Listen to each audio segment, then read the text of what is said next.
Hi, this is Pete from the Humans Connecting team. Now, our podcast is all about serving, supporting, challenging, and inspiring you to become a connected human. But look, the content of this podcast, it's really more of a general nature. And consuming this content, it's really not the same as seeking individual advice from a connection mentor, a coach, or a registered mental health professional. We're here to have conversations about human connection which address loneliness. But look, it's much more than that. Here at Humans Connecting, we're on a mission to destigmatise loneliness, and we do this by talking about loneliness openly. The thing is though, loneliness conversations can include a range of topics which at times might be difficult for us to talk about, or to hear, or to sit with. So if throughout our conversations you find this to be true for you, we encourage you to please contact a mental health hotline.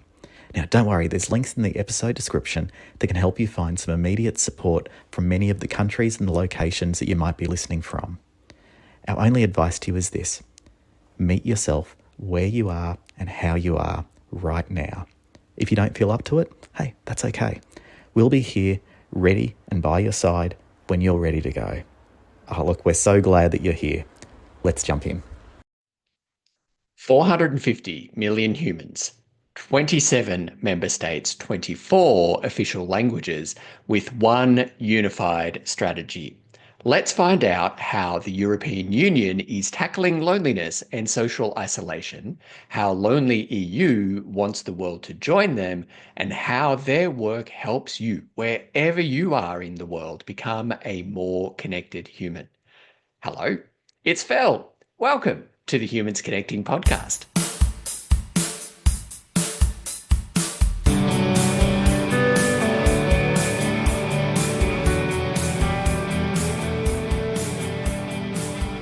Welcome again to this episode. I'm Phil McAuliffe, a speaker, author, connection mentor. I'm the founder of Humans Connecting and your host. At Humans Connecting, we destigmatize loneliness and help you improve your social health and the quality of the connection that you feel in your life. So if you're here because you've decided that it's time for a change, whether that's been because you've been experiencing loneliness within yourself, or you're learning about the importance of being socially healthy for your overall well-being, we here at Humans Connecting are here for you, no matter what you do for work, where you are in the world, or how you identify as a human. And our website has all the ways that we support you, your workplaces, and communities. And our website is humansconnecting.org.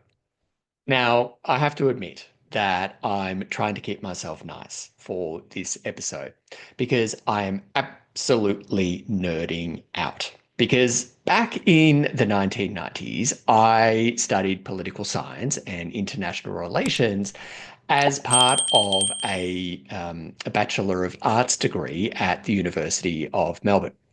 Within that, within political science and international relations, I focused on the European Union and studied how the EU was bringing people together and bringing Europe together and creating structures leading to the peaceful resolution of disagreements, sharing resources across the borders of all the member states. And I was fascinated by the EU and that it was creating something that that's bringing all of its member states together for political, economic, and social benefits. Now, here I am 30 years later, learning about a new initiative within the European Union called Lonely EU and how it's bringing together policy and academics to address loneliness and social isolation across 27 countries. And in this episode, we're going to discover how they're doing this, what lessons the rest of the world can learn, and how the rest of the world is invited to join the initiative.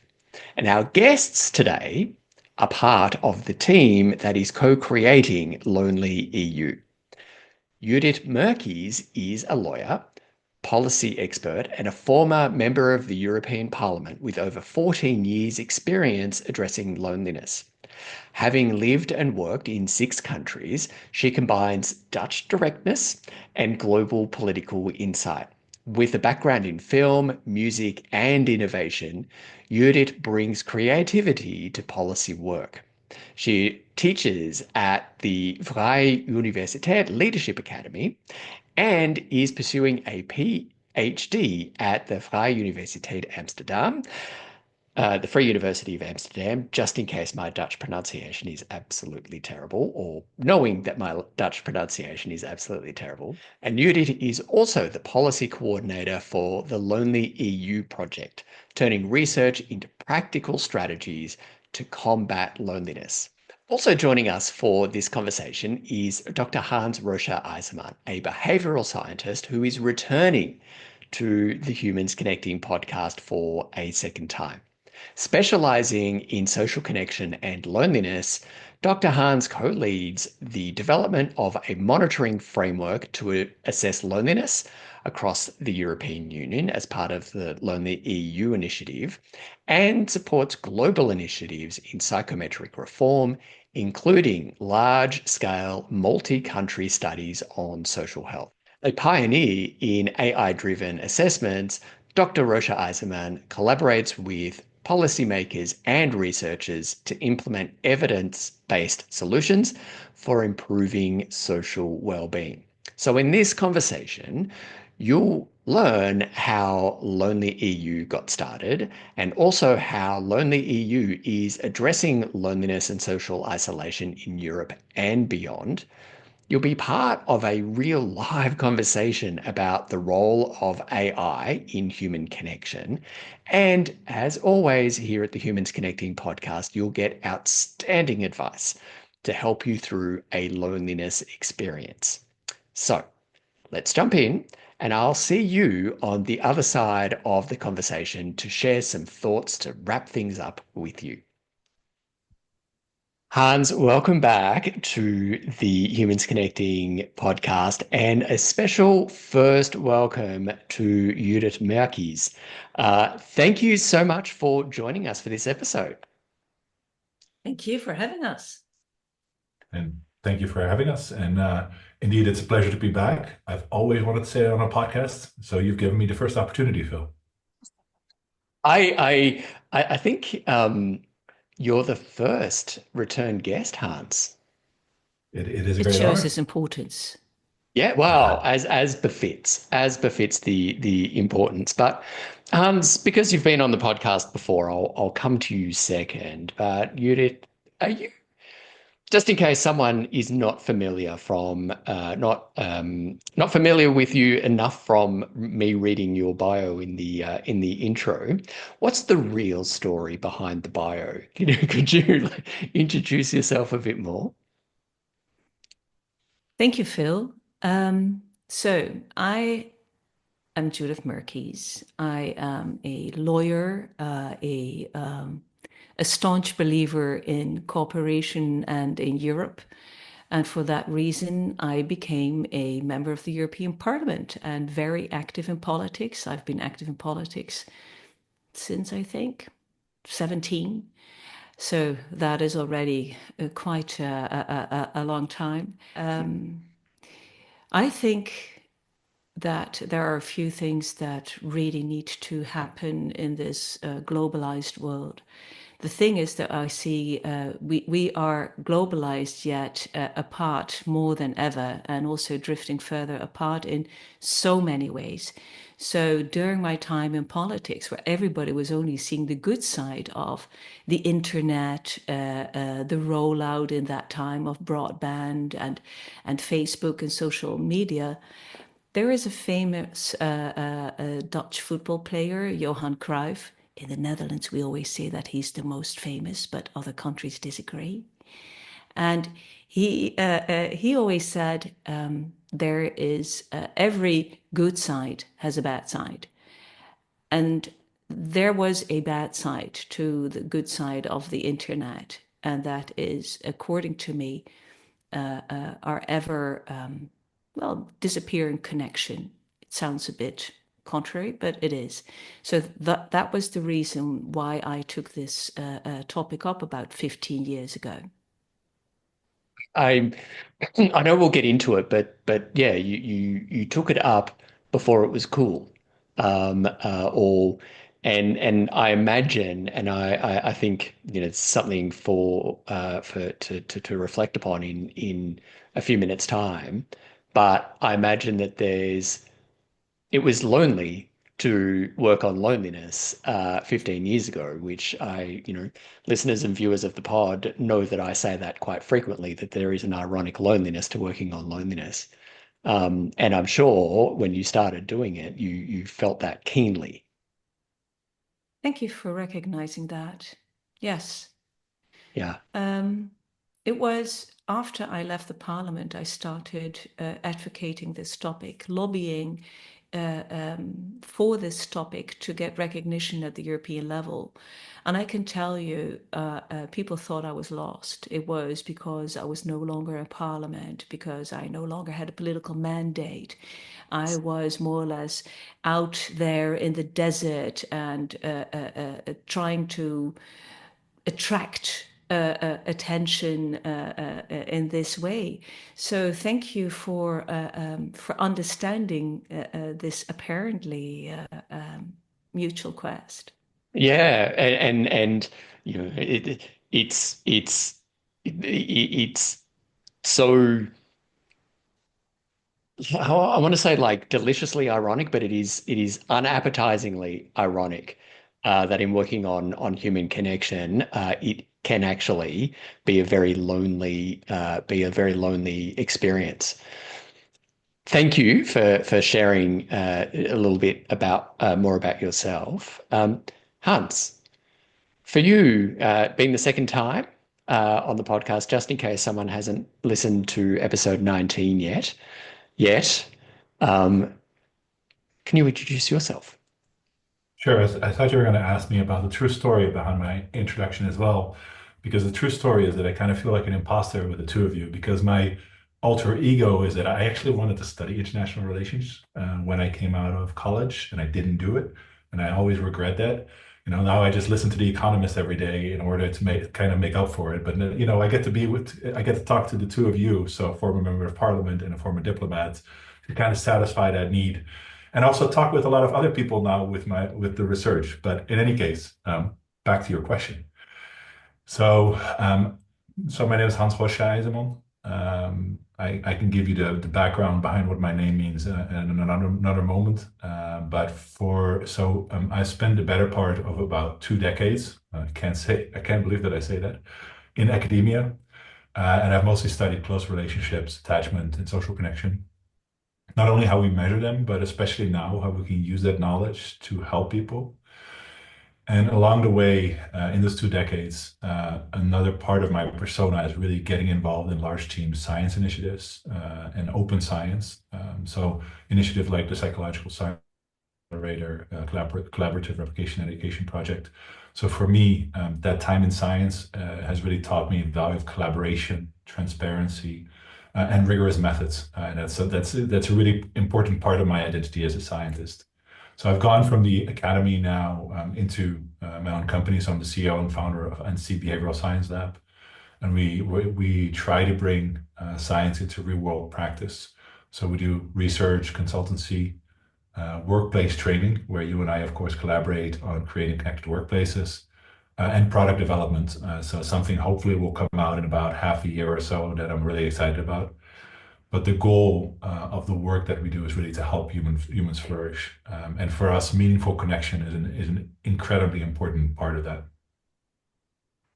I think thank you for saying that. And for me, while I might bring my own skills and experience, some of those skills and experiences do not include any kind of scientific understanding. So I think in terms of information and knowledge exchange, I'm actually very glad that I can reciprocate what you like, the education that you give me as well. So with both of that in mind, where you have, you know, Judith, with you with a public policy political background, and Hans, you with your academic background and behavioral science background.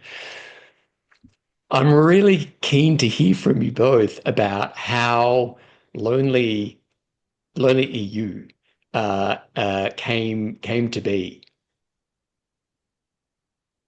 Shall I get this started, Judith, and then probably you can riff off what I'm saying. So I think that if I'm not mistaken, that the idea for Lonely EU started taking place after I organized a meeting in Grenoble, where I used to work at the time. This meeting was on social isolation and loneliness. It was a really nice gathering because it brought together kind of similar types of actors that I think are involved in Lonely EU. There were people from the World Health Organization, GILC, the Global Initiative on Loneliness and Connection. There were people from the European Union, and also many renowned researchers on this topic. That, like, you know, these people started working on it kind of before loneliness was cool, quote unquote. Of course, that's not the correct term, but before it became a more prominent topic in public discourse. This meeting we organized under the EU label back then, and also with the backing of the French Health Ministry. And then out of nowhere, Judith reached out to me on LinkedIn, and we got talking about the topic. So we met online. I was familiar with some of her work, and through the conversation that we had, I really appreciated how deeply she's been involved with this issue in the European Parliament, because she's really been the driver behind some of the work within the European Parliament and some of the work that they've been doing the last decade or so. So she ended up joining this meeting, and she even interviewed the vice president of the European Parliament for the Committee on Democracy and Demography, Dubravka Suica. And for me, from there, it also felt like a natural fit because there were really complementary skills that we bring to the table. You know, her work on public policy, our work on behavioral science, as you said. You know, we kept talking about the topic. We had meetings here and there, but then the Horizon Europe call came out. It was not, I think, about half a year after that meeting or so. So we really had a long run up before we really submitted the call. It was quite a lot of work assembling the team, writing the grant. So it's really a long period to prepare. And the call, we really saw this as a real opportunity to build something together. So we put a team together with really diverse skill sets that could try to help address this topic. Because of course, you know, as you both referred to at the beginning, loneliness isn't just scientific. It's deeply political. It's deeply human. And for us, I think, you know, correct me if I'm wrong, Judith, but I think we both saw the need to create a product that didn't just produce knowledge, but also really help bridge the gap between science and policy in a way that we could help the people of the European Union. Mm. Well, I have not much to add. I can only add my own story there. As you said, my being in the desert with my cry for help and loneliness, not because I was lonely myself, although as everybody else, I do experience loneliness too, of course. But at that time, because I was advocating a topic that nobody saw. So indeed, at some point I met Hans, but I'm now going to tell the story before that. Because at some point, there were other colleagues in the European Parliament that started understanding or that took up this topic together with me. And we started putting together a pilot project because at that time there were no data actually on loneliness. There were a few surveys, but the outcomes were completely different. And isolation in the one country was loneliness in the other. Age groups were completely different. So we needed to get a better grip on loneliness. And so therefore we put together this pilot project, and which succeeded together with the help of Evelyn Regner, a member of the European Parliament who's still a member from Austria, who's connected to our project.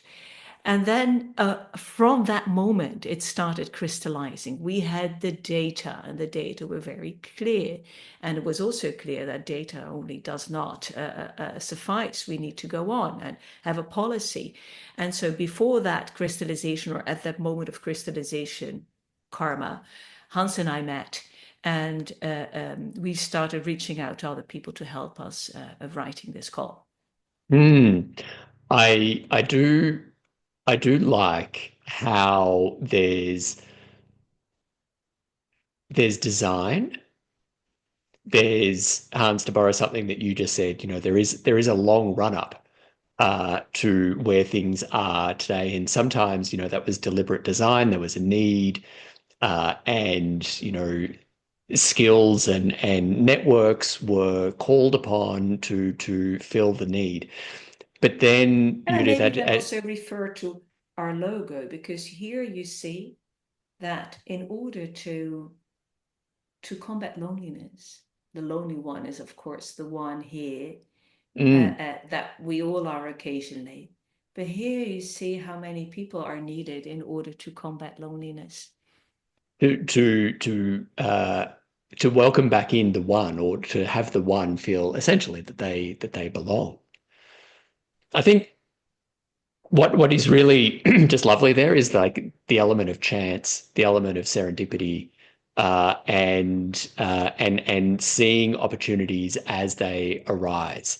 And viewer, listener, I just want to sort of say something to you at this point. You might not have in your head or in your heart an idea to bring together policy and academia and people with lived experience where you are in the world, whether it's in a local council or a state territory government, if you're here in Australia, or in a province if you're in Canada, whatever it is, or a national or an international kind of thing. You might not have designs for that. But I think critically here, the thing is you can have plans. You can have all the plans for connection. You can have all the plans, and those plans are fantastic. But the spark is lit by chance, by that serendipity. And that's something that we say here at Humans Connecting, is that in choosing connection, we need to be deliberate in choosing connection. We need to, set an intention essentially and go, okay, I'm gonna, choose to feed my connection rather than feed my loneliness. But then other people do things that are completely amazing that we would never even, that we could be completely oblivious to if we are so focused on getting our own needs met. So, from a macro perspective, an international perspective, all the way through to you listening or watching now, the element of chance, I think that's where the magic happens. That's beautiful. And what we're hearing now is that's part of the spark that has lit what's being created now within the European Union. And Bill? I think that's lovely. Thank you for that, because of course karma is lovely. I do have a slightly different view on this, because yes, I'm with you. The spark of the unexpected encounter, of exploring what magic there is between you and someone you meet, that is wonderful. And that is, you should always explore a new book, even though you might already have a library. So I'm with you there, because every new book has a new tale. But this is not a story. The story of Lonely You is not a story of magic. It is really a story of persistence and hard work in pushing the topic. And there was no magic involved. It was hard work. It was being out there in the desert. And probably not only me, because I mean, Yes, there is at some point, and I agree with you there. Sometimes there is something in the air, and where you see that at some point, as I said, it crystallizes that you find each other over a common notion that you observation that you see. But in order to get here at Lonely You, the fact that we're now trying to make policy is, yes, of course, finding the right people to do that. It's not magic. Well said. And it speaks to a point in the previous episode with Pete Bombachi about the importance of perseverance. And it's speaking, a belief. I mean, what drives probably you have had many conversations about this too. What drives a meaningful life? yeah, It is having something that you think is worthwhile, seeing things that are worthwhile pursuing. And that can be on a very, as you mentioned, go local, can be on a very local or individual level. It can also be on a higher, more abstract level. And so my idea is there that, of course, I mean, we all know, and that's why you have this podcast, driving human connection. But if you take that, so that is individual. If you take that into a higher abstract level, that is indeed trying to fight loneliness on a global level. yeah. So it is indeed, so the thing is finding something that is worthwhile fighting for. Perseverance and purpose. And that those two characteristics can really change the world, even if the world being changed is just for ourselves. I'm curious in terms of I feel like we've kind of we've got the introductions, we've got how lonely how you two came to meet and begin working together. What have you created? What have you created in within Lonely EU or Lonely You? So I think we're only working for about 2 months, so it's a little bit early to ask that question. I think Creating, not created. Yeah. what I can say is what our focus will be and what we're trying to accomplish, and maybe also later on we can talk a little bit more about what is the philosophy behind the work that we do. I can give you a little bit about the broader overview, and I think Judith, you may also have something to say about the deeper policy work, because I think that's also something that listeners will be interested in. So, kind of the general idea behind the network is that of course, we want to connect policy with the science. So the policy kind of sandwiches the science because on the one end, people from society, policymakers will kind of have to determine direction of the science. And once we find things, policymakers can translate the scientific information into real and actionable policies. Regarding the type of science that we'd like to do, there are two teams. So one led by Mike Ryman in Bochum, and the other one, Kasia Growiec in Poland. They're focusing really on what are the risk factors for social isolation and loneliness on the one end, and on the other end, what are some of the consequences of social isolation and loneliness. To thinking about risk factors, this could be basically anything, but we as a team will have to determine which of these factors we should look at. It could be gender.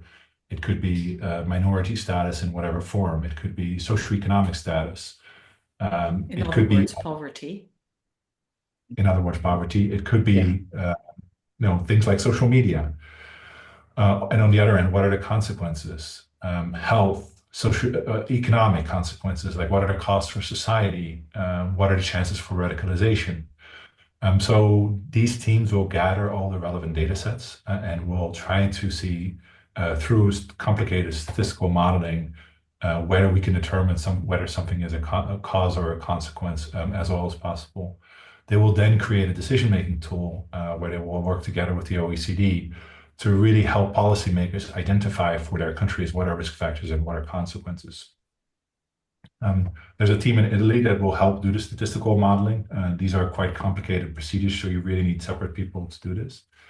And on our end, what we will be doing, so measuring something like loneliness and social isolation sounds like it's easy, but just like when you have a thermometer that you need to calibrate to measure the right temperature, it really takes a long time to really accurately measure a fuzzy concept like loneliness. So what we'll be doing on our end, we'll be developing an index for social isolation and loneliness across the European Union, where we'll try to make sure that we can make it adaptable to different groups within the European society. So we're gathering all the different measurements out there that measure anything related to social connection, try to see what their measurement quality is, to what degree they are adaptable to these different populations, to make sure that we're able to serve the European population also in terms of measurement. Because of course, the monitoring of it throughout, the next decade will also allow us to see if a policy is implemented. Does that bring about a change, a reduction in social isolation and loneliness? And of course, that will further help policymakers decide. I've purposely not talked about the policy angle of it because now I'm over leaving the floor to you, Judith. So in other words, we first need a base. We're going to consolidate the data, check the data, make better instruments, measurements that make it easier for policymakers to take the right decision. And there we are at my part, in order to try to translate everything into kind of it's easy for pickup policy measures on local and national and European level. Unfortunately, we do not really have a global kind of a global body there that says that thou shalt do this or we shall do that, and then loneliness is gone. But this is my part, which of course starts first to try to reel more people in, to get more policymakers on board, and the thing is, sometimes, so we're not talking about interventions, but the interventions are things that you do in the end to reduce loneliness. We're talking about the base to start your policy measures. Yeah. And sometimes interventions can be extremely local, extremely practical, like, for instance, making sure that there are enough public restrooms for the elderly, because otherwise they do not leave their houses. It can also be, yes, it is a thing, because a lot of people cannot even leave their house or go a few hundred meters, because, this is simply the thing if you grow old. Yeah. And Yeah. another thing is, of course, to have, more broadly, to have meeting opportunities, but on a higher level, it would be then, for instance, to have a good transport system that people without cars or are no longer able to drive a car are able to meet people. And even on a more national level, that you say we're going to fight poverty, or to have incentives or options for people who do not have the money to go to a swimming pool, to participate in sporting activities, for children that are economically challenged to still have the opportunity to meet friends. So you see that this is the whole range. I think there's so many things here, and one of the things, listener and viewer, at the beginning of at the intro, I did say that I have a public policy background as well, and one of the things in public policy development, and I need you, as we have this conversation, I invite you to have this in mind, but it's the policy development cycle. And it is essentially a problem is identified, and as the cycle goes around, and a decision is made that government needs to do something about it, whether that's a local government, whether that's a provincial government or a national government, but government needs to do something about it. And then there's conversations, there's data that's requested from experts. So the size and scale can be measured, and then all of this gets fed in to policy making. And then the policies made, depending on the system of government that is is in effect. But here in Australia, under a Westminster system, the government proposes it. It then gets assent by the governor or the governor general. Blah blah. I won't get too into the detail. You can relax, but.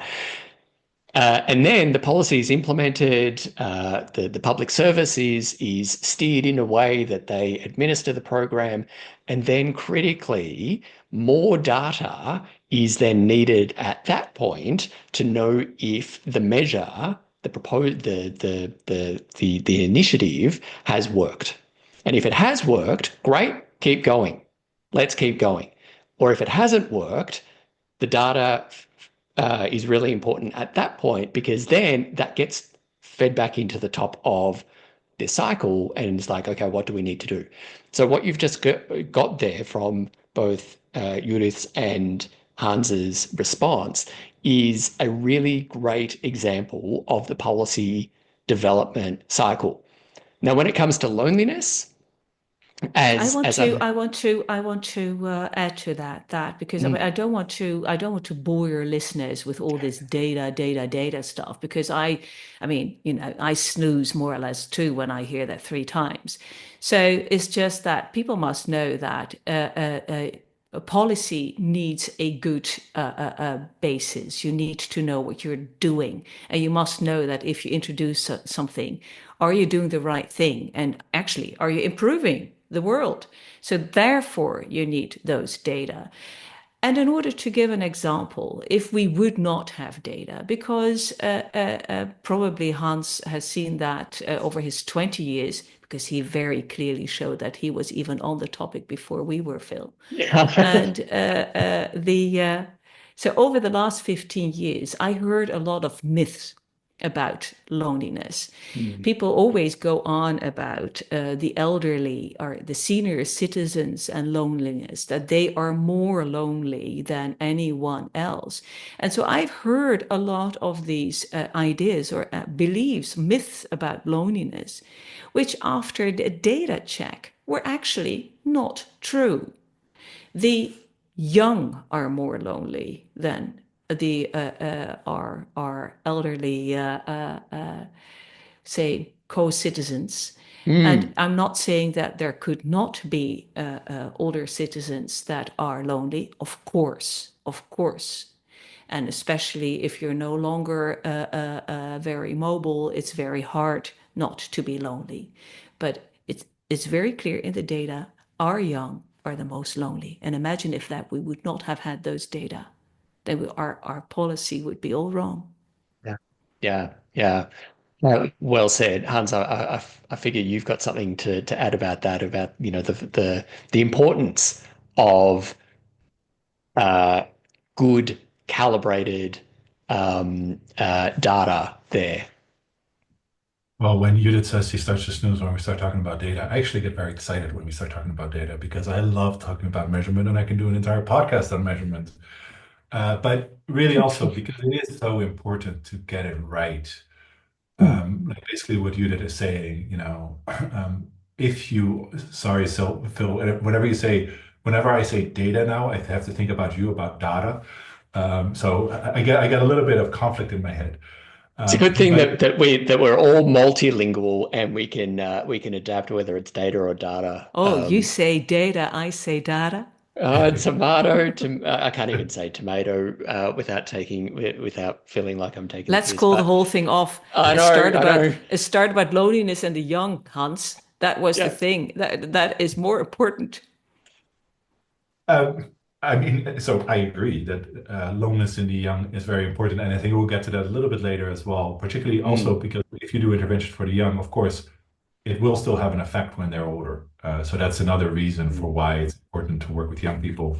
But to get back to the measurement point, it's really, really important to get that right. Because if you want to look at, changes over time, if you want to see how a policy affects the well-being of people, if you don't do this right, it's really, really complicated to understand whether people are doing better or not.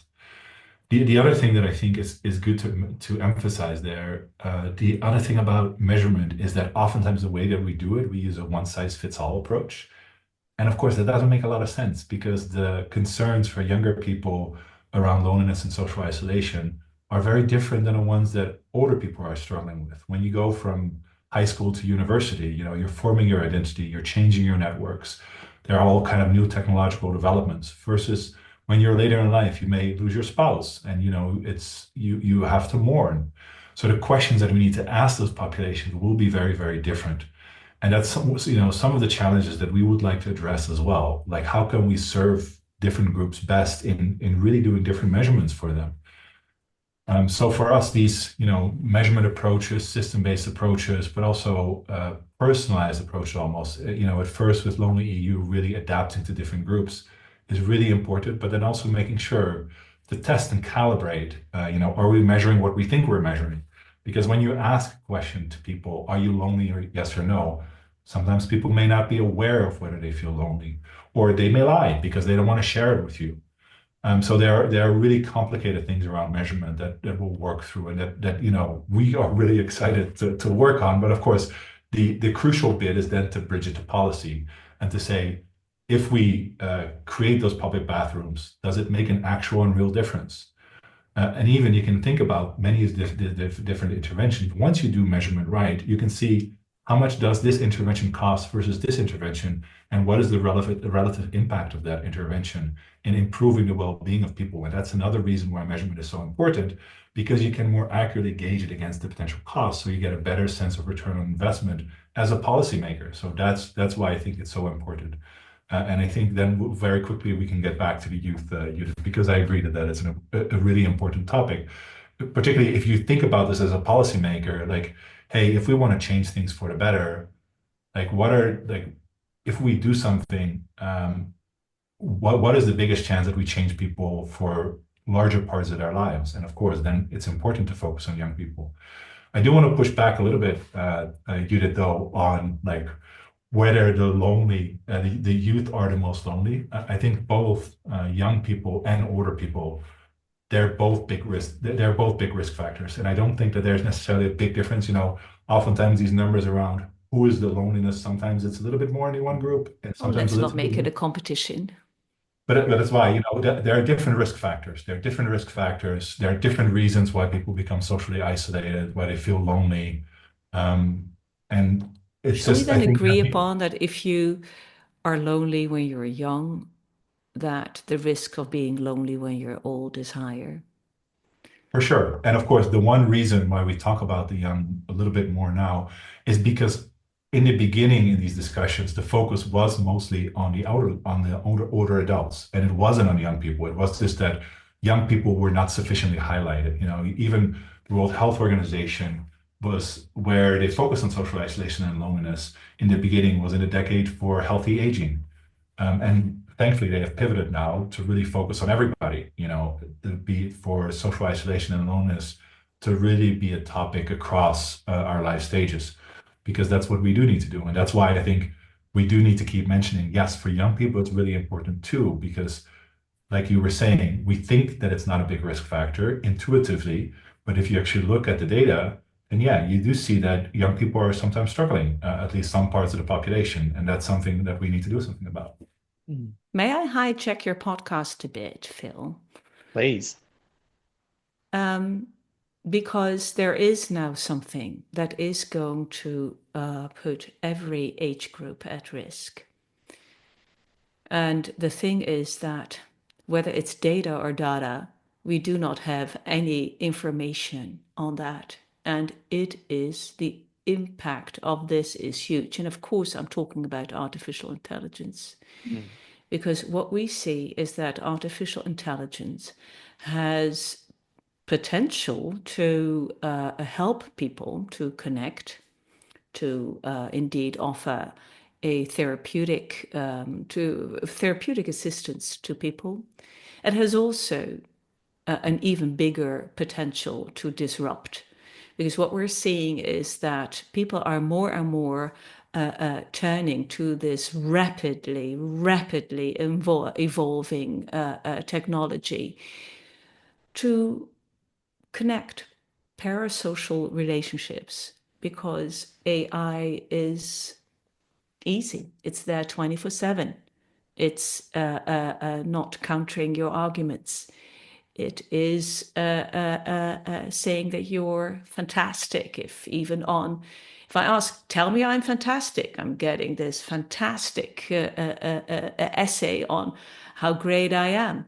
So unfortunately, if I ask for that, my friends or my husband to do that in the same way, he doesn't come up with an essay on how fantastic I am. So therefore, the risk in the end is that we prefer that we slowly on turn more towards AI instead of trying to connect with those extremely fallible other humans that might not always behave in the way that we want to.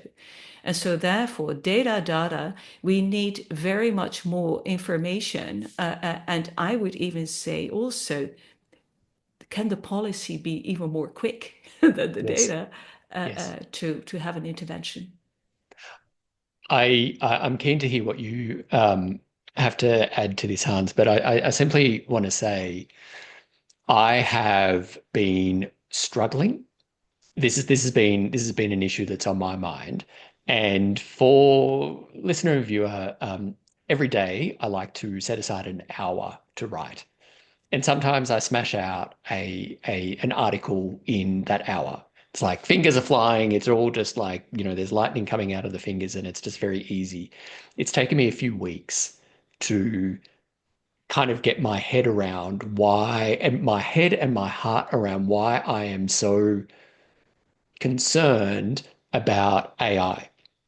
And no sooner had I, kind of landed on what I thought I felt that was in alignment, and then something else, Judith, as you were saying there, that it's developing so quickly that it's developing faster. Needless to say, viewer and listener, before we go to Hans, I just simply want to say, stay tuned because there is going to be an article. I have kind of it's got to be beautifully imperfect and kind of just share what I've got in my mind coming out in the next few weeks. But Hans, did you want to say something on that? Yeah, maybe I'm trying to gather my thoughts as well as I can while I'm trying to delay. Did you Has need me there to So many sing? already? perhaps first, about some points of alignments. I think AI, of course, it has really the potential to be disruptive, both in positive and negative ways. Um, I think it's necessary to start thinking about regulation. Of course, the European Union does that already, but mostly on the regulatory part, not necessarily about how we can integrate AI into our lives, because people do so, and then we think we need to recognize that.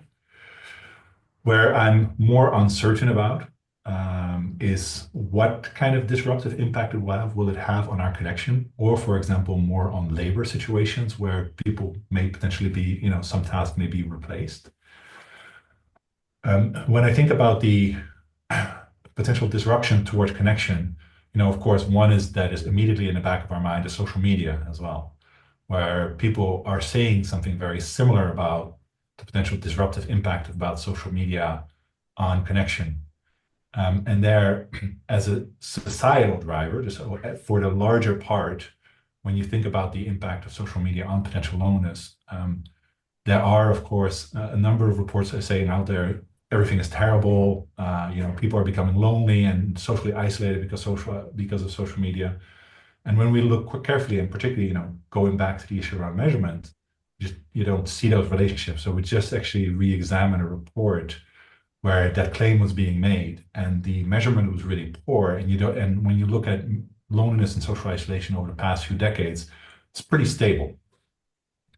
And perhaps it will be different for AI, but we also what I think is really important regarding social media, for instance, because it is the case that some people they will get lonelier because of social media, but there are many people that kind of can supplement their offline lives with online lives.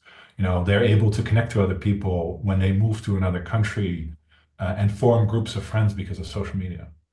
I think so. One of the important things there is to really learn, for example, digital literacy skills. So how can you use social media and now also AI to supplement your offline life.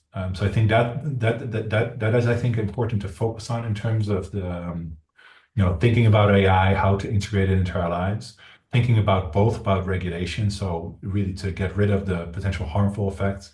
I'm thinking about this one teenager in Florida that committed suicide that was implied by the AI that he should do so.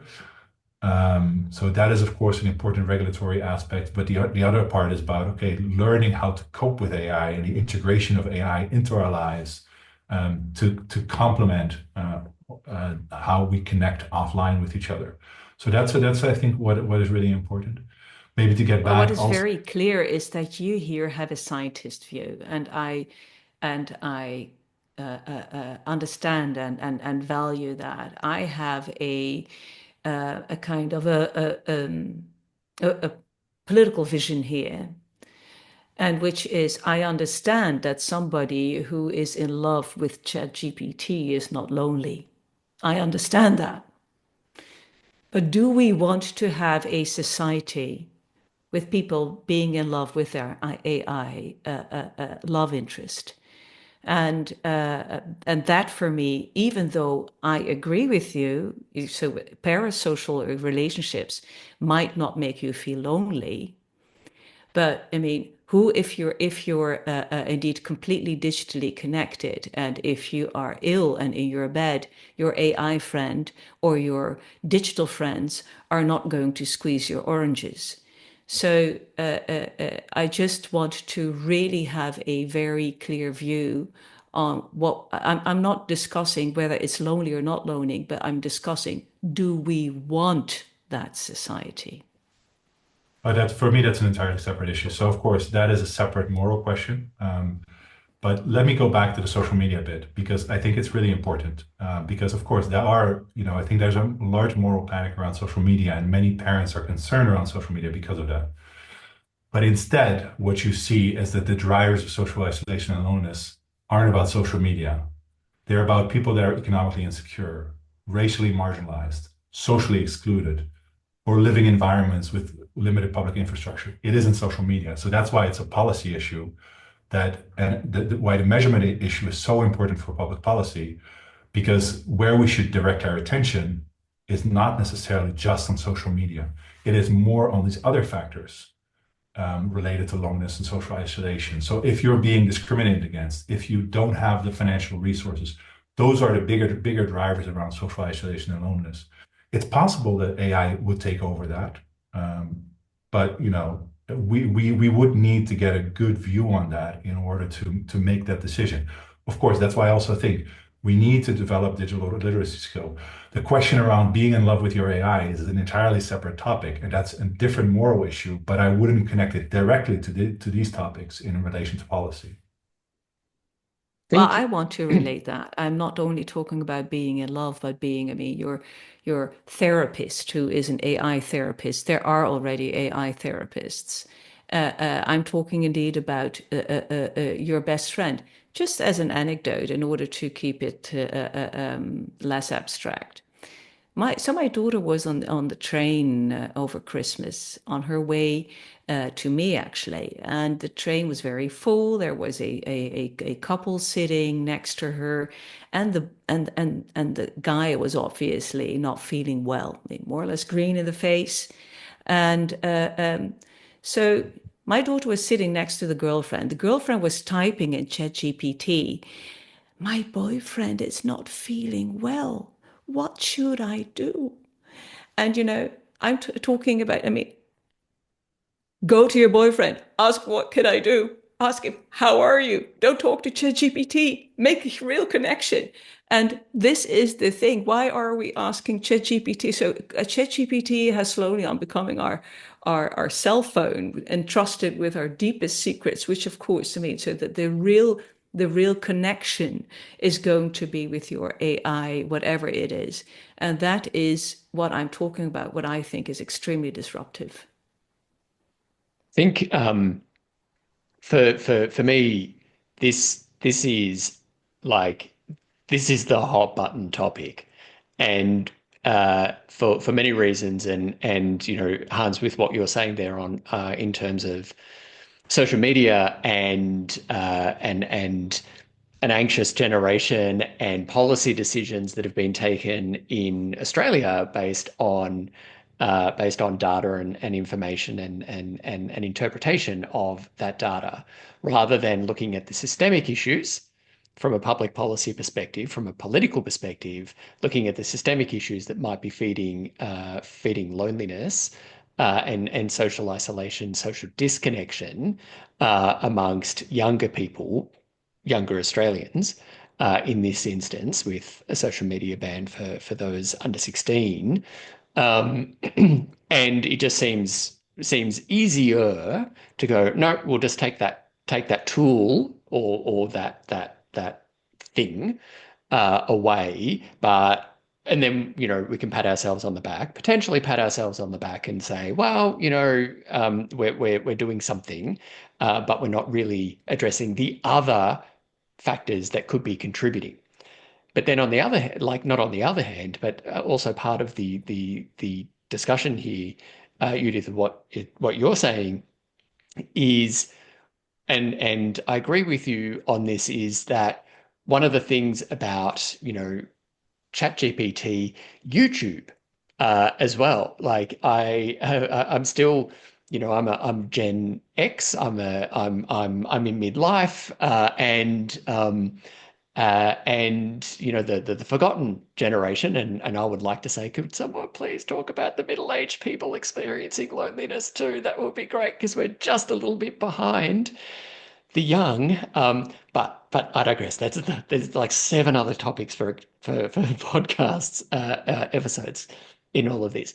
But one of the things that I think is that technology allows us to do is it lowers the barriers around vulnerability. If you were to go and ask, like recent example, one of our kids, like his bike got a puncture in it, and I've completely forgotten how to fix a puncture. He did ask me, but like, it was, how about we just go and check YouTube? And there's an instruction video on how to fix a puncture on the front tire of a bike. The last time I did it, like, bikes didn't have gears and things that weren't as complicated as they are now. That's in my defense. But also in the example of, my boyfriend's sick, rather than I'm lonely, I want some connection. It's easier, as you said, Judith, to talk to someone who thinks that you're amazing and comes up with 7,000 ways that you're awesome within a few seconds, and the barriers there are no longer there, and that's the attraction for me. Is but human connection is on the other side of being vulnerable. The connection that we need is on the other side of being vulnerable, and the price that we pay for the removing of the connection of the vulnerability potentially. And I would love the data to show this out or not, prove, disprove, is the connection that we then get back isn't actually the connection that we need, or it actually is the connection that we need. But I want to just take a quick break before we come back, and I've got a couple more questions to ask before I need to wrap this up. We'll be right back. Hi, it's Nika from the ABSL team. We all know how wonderful it is to work in places with good leaders. Good leaders in workplaces know that fostering a connected workplace is more than just organizing events or sending out emails. It's about creating an environment where every team member feels seen and valued, where every team member feels like they are a part of the team, that they belong.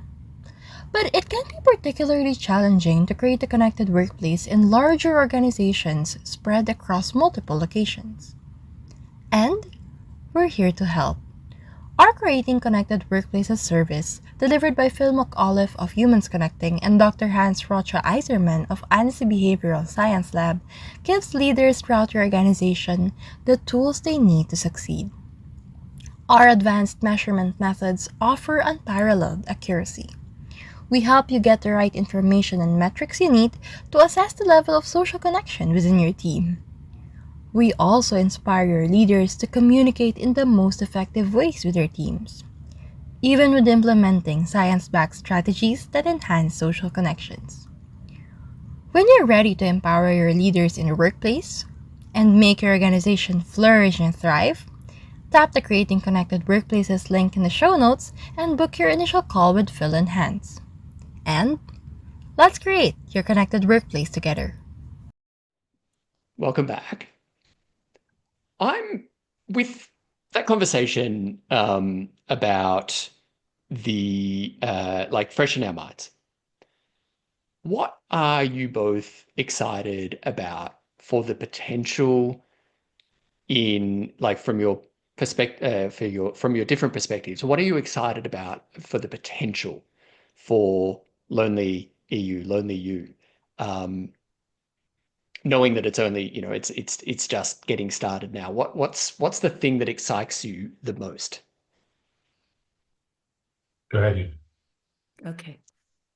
Oh, there's so many things that excite me. First of all, the thing, there's always this kind of annoying thing in trying to get attention of policymakers that you always have to go for the cost. You always have to go for the economic perspective. So in order to attract attention, you always have to say, do you know how much loneliness costs? Do you know how much you can save if people are not lonely? It will save you on healthcare. It will save you on labor productivity and all these things. And I really hope that we're entering a time, the age of Aquarius or whatever it is, where policymakers start to understand that the soft part, the connection part, the emotional part is just as hard as economics, that don't try only to measure in money, try to measure in quality of life, which is not necessarily always connected to money or to societal cost. And yes, loneliness is a societal cost. So I'm hoping, so this is what makes me excited. Let's try to go for a deeper type of policy making than only driving towards saving public money, which is, of course, by the way, a good thing. But this is even deeper because human connection, only human connection is the only thing that in the end, I mean, all data says that makes a life worthwhile. So that is what makes me exciting, to draw people in, policymakers in, everybody in. Let's try, because this is not only, our project is not only about combating loneliness. It's, as Hans says, of course, actually promoting, putting to the front human connection and how to deepen that, how to get there, try to overcome these barriers with young people, old people, and how to connect, and how policymakers and science can actually drive to lower those thresholds, to make it easier to connect, and also to focus on the value of human connection. Love that. Love that. Hans, what are you So excited about? I'd like to talk about two different things. One more kind of at the local personal level, and then the one kind of the project level. When as we started the podcast, oftentimes people work in their isolated silos on this topic. That's true for policymakers. That's true for scientists. Oftentimes, for example, scientists are really dispersed at different conferences. You have people that work really more on health psychology, people in developmental psychology, people in clinical psychology. They never talk to each other. And of course, then it's also true for policymakers, for practitioners, for people with lived experience. So one thing that I'm really excited about is that we're going to build this network that is going to connect all these people, and hopefully, being able to create something that sustains after these 3 years so that these people keep meeting each other. Because that's also where a lot of that innovation will happen, where a lot of the exciting stuff will happen, when these people from different backgrounds will talk to each other. So that's one thing that I'm super excited about, and it will be related to the second part, and I'll explain later why. Because, of course, getting back to measurement, that is, of course, something that we're really excited about, that we're able to do this well, develop new monitoring framework. Now, why? Let's presume that for the next decade, we're going to be able to do this every year. We're going to measure every single year throughout the European population. We can make that data openly available so that now all those people in that network can then see what happened during the policies in the next years. We don't even have to be involved anymore, so that you can see from year to year, oh, something changed in the Netherlands in terms of policy, or there was an event that suddenly happened that changed the level to which people connect with one another. So that's when, kind of, if you think about Judith's comments, of course, there are these movements around beyond GDP that we need to have kind of national measuring systems, how well people are doing. Basically, we will be able to provide that for the European Union. We will be able to provide how well are people doing in terms of their connectedness level within the different countries. And we can also see, well, what contributed to those changes. Do we suddenly see a spike in different subgroups in the Netherlands, for example, or in Italy, that people are feeling more isolated? We can probably then quickly identify what is the cause of that, and can we implement a policy to change that? So I think that will really make a big difference. And if we have that network, now suddenly we have a lot of different people that are able to investigate this quickly in those different countries. What I'm hearing from both of you, Hans, there's almost like the ability to surgically identify and remedy aspects of disconnection, loneliness in different parts, different communities, different countries, different language groups, different different segments of the community, however that's sliced and diced. But being able to get a whole lot more surgical, really. So it could be better. There could be a better public policy response. And this goes back to the policy development cycle, listener and viewer. If you've been paying attention, you'll recognize this. But this then feeds into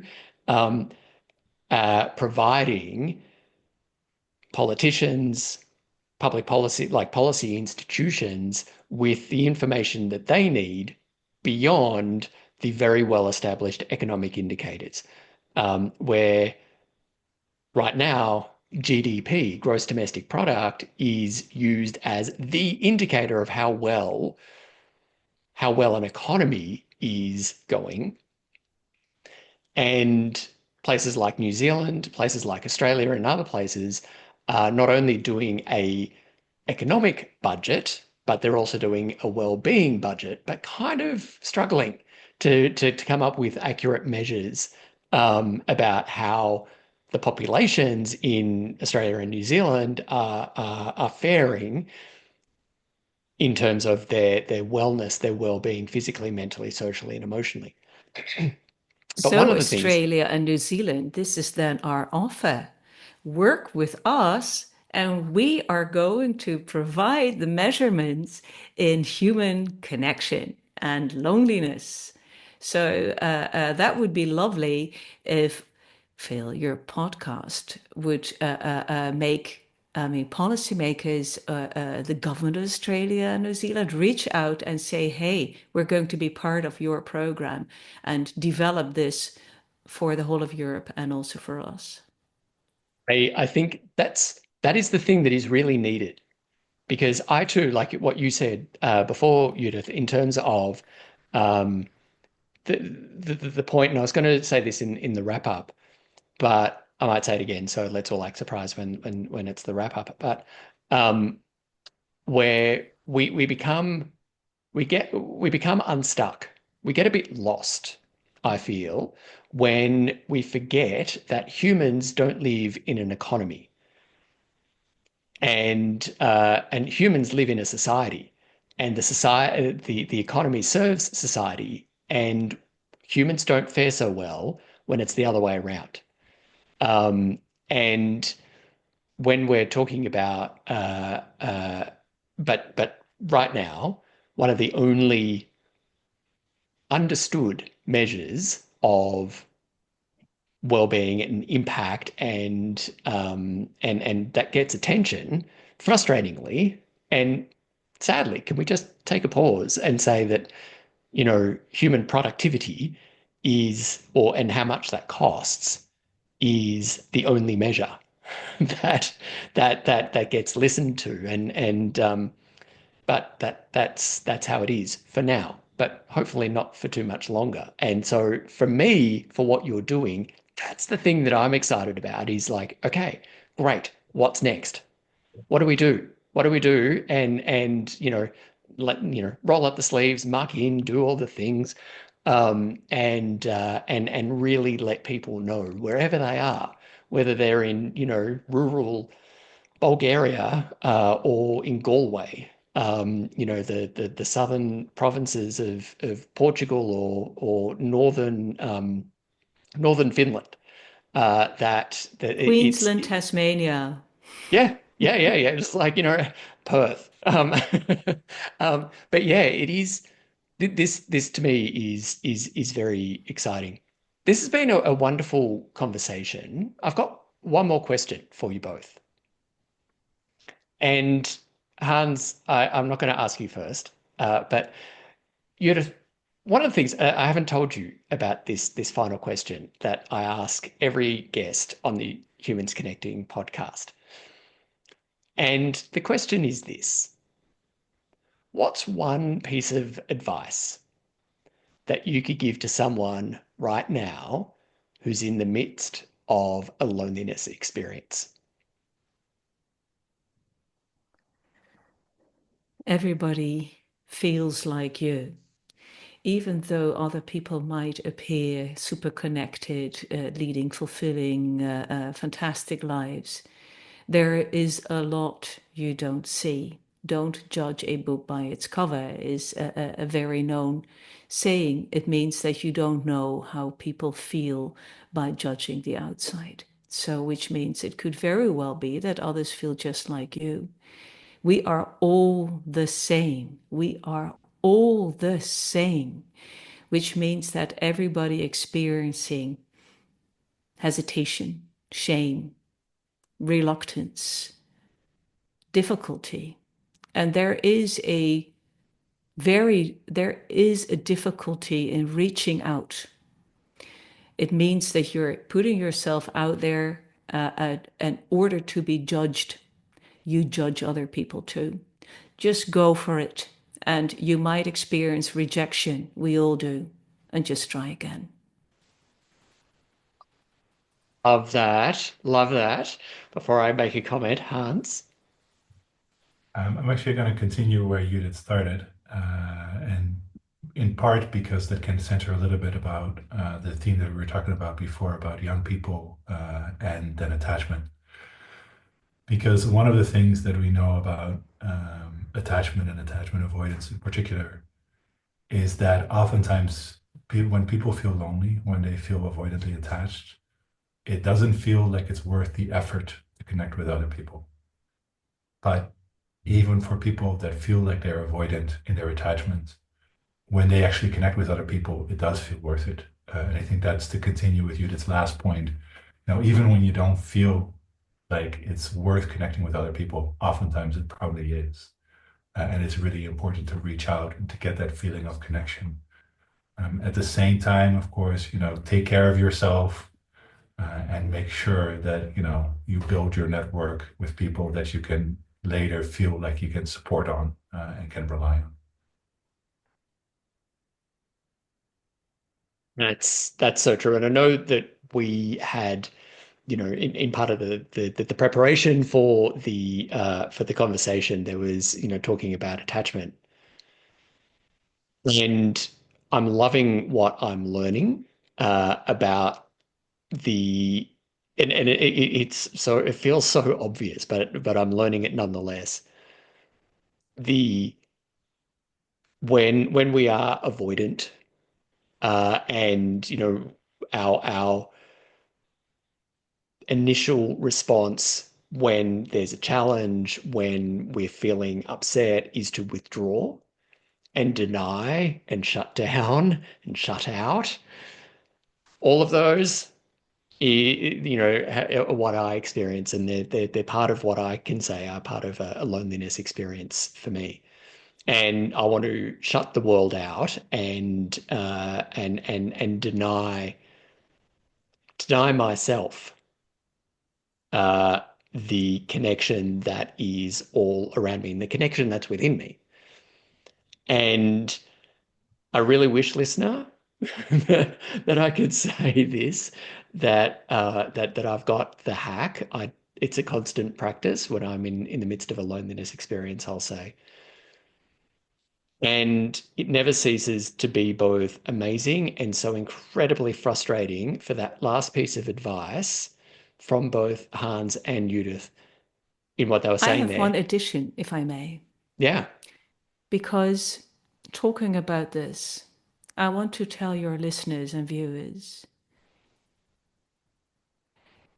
the person you see here, and whatever your judgment is of what you're seeing, I've been formed by my connections, whether they have rejected me or whether I have broken up with them or are still in contact with them. I mean, they have shaped me. So I just want to tell you that the times where you do not succeed in making a connection also shapes you and is very valuable. Yeah. Yeah. Yeah. Uh, the We love the wins. We hate the losses. We hate the misses. But they are very powerful, very effective teachers as well. And we don't often get to choose the lesson. We've just got to keep choosing connection, even when it feels hard. And when you're in the midst of a loneliness experience, it feels hard. But do a thing. Do a thing. And I want to just sort of, in wrapping this up, I wish nothing but the most amazing success for the initiative that you are starting at a time where we are wondering how things will turn out. So it's what I've forgotten the month. It's April 2025. I'd forgotten the year too. It's April 2025 at the recording of this.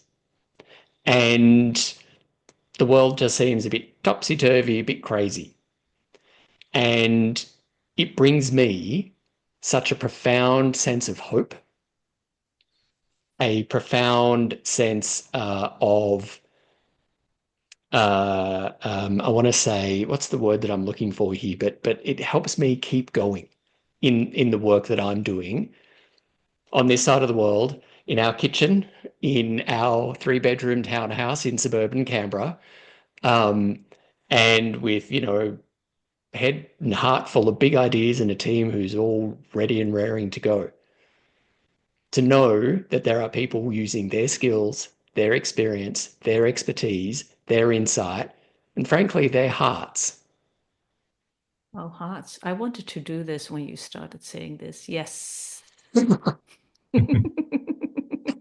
And listener, the person listening on the podcast who's not watching on YouTube, Judith did that thing that the kids do on Zoom now, that sending hearts up the screen.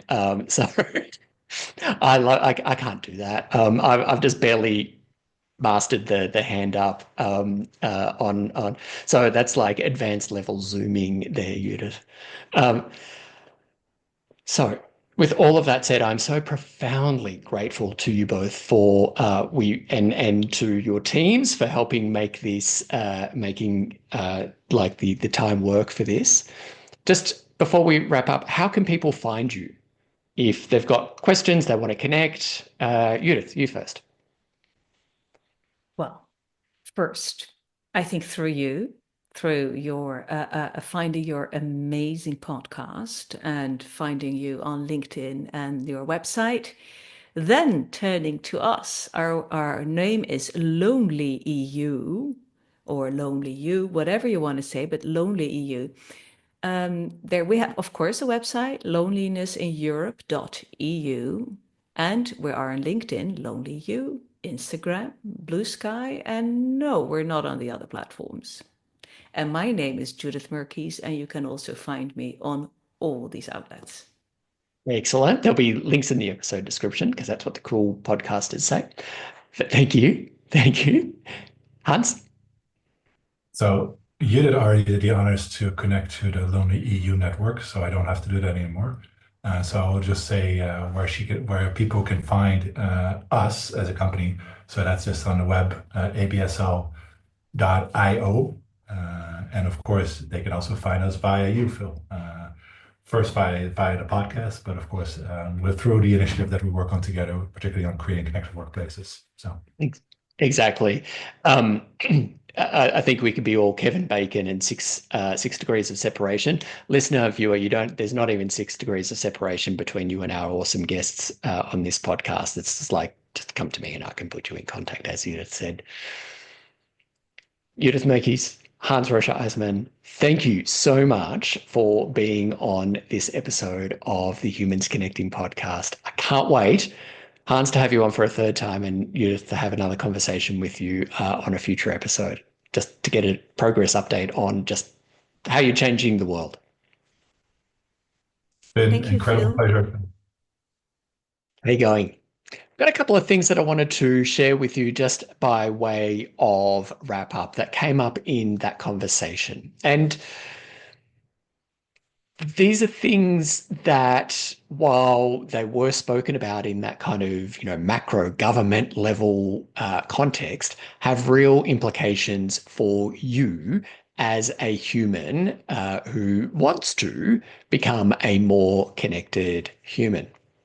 So the first point was something that was right at the beginning of the conversation about how Lonely EU became a thing, how it was created.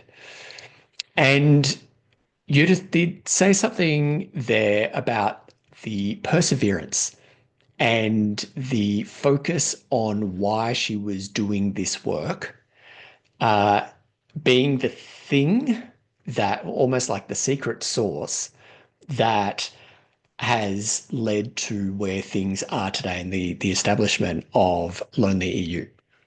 And perseverance and purpose and working with purpose are two concepts, two of the P words that came up in the conversation in episode 28 with Pete Bombacci on how to create a human connection movement. And he spoke of that, and that was something that we underlined in that, is that perseverance and purpose are both needed because loneliness, social isolation, social disconnection, these are things that we know are important, but they're very tough they're very tough issues to respond to, particularly politically.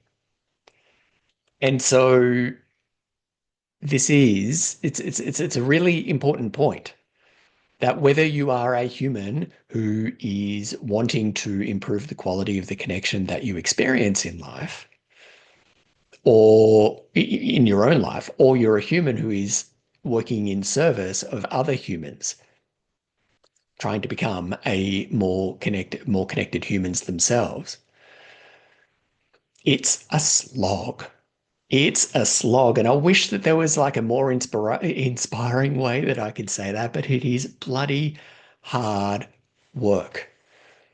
It feels at times that it's a Sisyphean task. We are simply pushing a rock uphill, and that's what we're just going to be doing forever as we work to create more connected self, more connected communities, more connected workplaces, more connected societies, a more connected world. And there is no way of sugarcoating that. There is no quick 30-second video on social media that can be shared that makes it easier. But it does feel like, whether it's just yourself becoming a more connected human, or you're working at a societal level, community level, whatever, it does feel like you're walking in the desert. And just I thought that was really interesting, that perseverance and purpose came up again as the thing that was needed. And I just wanted to underline that for you in case, or for when, in case you're experiencing now or when you experience it in the future, that it does feel like prioritizing connection, authentic connection, feels like bloody hard work. Yes, it does. It does. And we're all worthy of that. No matter how hard it does feel like, we're worthy because the reward at the end is great. The other thing that I wanted to bring up for us comes into that point of about what happens when humans are are said to live in an economy as opposed to humans living in a society, because it doesn't end well for us when we are um, when we are when we live in an economy. The economy serves society, not society serves the economy. And I simply want to say that because have that in your head, because there's a lot of things that then can hang off that. When we have better ideas of how society is going, how individuals in society are going, and have those ideas coming to us from better data, then that creates better responses. Right now, we have so much great data about how the economy is going, and governments, having worked in government myself for 23 years and having a public policy background, Judith was right that it is wrong. It is wrong that money talks. Money is the thing that gets attention. That, loneliness has a multi-billion dollar impact in this context, in where I am right now, on the Australian economy, because it costs health X, Y, and Z. That's the thing that gets people's attention because money talks. But we don't, I'm sure when you experience loneliness, you don't go, well, I need to make better decisions economically. That might factor in, but you need to make better decisions or make different choices, not better decisions, but choices based on like you as a human living and operating in a society. This is the exciting part of the work that is being done through Lonely EU and the work that Hans leads and is a part of throughout Europe. When we can get really specific with the data, and the data serves us as humans, not as rational or irrational economic beings, then that data feeds into the policy development cycle, leading to better policy outcomes that actually serve or better serve the humans within that society. That's actually really exciting. That's really exciting because it does mean then that the policy response, and from that an economic response, the political, social, and economic responses point in the same direction. And it then means that we have a really it's an exciting potential there for a future where we respond to loneliness and social disconnection. We respond to loneliness in workplaces. We respond to loneliness in society and how that shows up in political and social extremism on one side, through to high rates of loneliness generally in community on another. Means that we can respond. We can respond politically, we can respond socially, and we can respond economically. And target our resources and responses in ways that serve humans, however they identify, wherever they are in the world, and whatever they do for work. It's really exciting. What did you get from that episode? Love, as always, we'd love to hear what you got. What else did you get? And what's the thing that you are taking with you from this episode to help you become a more connected human? That's it for this episode. Again, thank you so much for joining me, Judith, and Hans for this episode. And be sure to check out humansconnecting.org for all the ways that we support you, your communities, and your workplaces be places where humans thrive, where you thrive, and those around you thrive because you are feeling more connected. And as always, it is an absolute pleasure to serve you, support you, challenge and inspire you as you persevere and with purpose, go towards improving the quality of the connection that you feel in your life. It is absolute pleasure to do that, and I can't wait to do that in the next episode. We'll see you then.